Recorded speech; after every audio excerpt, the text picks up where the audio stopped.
মুহূর্তে বনপাড়া বাজারে সবজির দাম মূলা 20 টাকা কেজি, আলু 25 টাকা কেজি, গাজর হলো 50 টাকা কেজি, আর লাউ হলো 40 টাকা পিস। এই পাতাকপি কত করে? 40 টাকা পিস পাতাকপি। মূলা 20 টাকা, করল্লা 100 টাকা, আর কপি কত করে?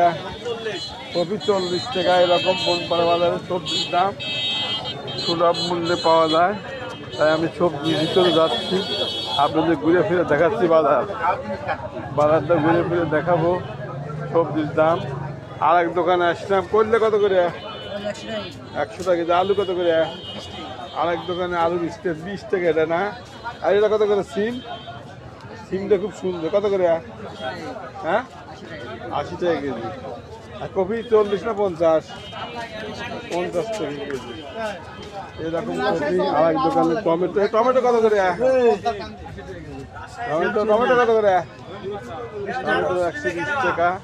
এরকম সবজি তরি তরকারি বনপাড়া বাজারে পাবেন সুলভ মূল্যে, মোটামুটি সাশ্রয়ী মূল্যে পাওয়া যায়। এই তোমার এই লেবু কত করে? 50 টাকা কেজি। আর বেগুন কত করে? হ্যাঁ, আর লাউ আর সিম 70, আর টমেটো। এরকম ধরনের সবজির বাজারে সবজি সস্তা, মোটামুটি অন্যান্য দিনের তুলনায় সস্তা আছে। রাত্রিতে চলে আসবেন বনপাড়াতে, দিন রাত্রি সবাই সমান খোলা থাকে।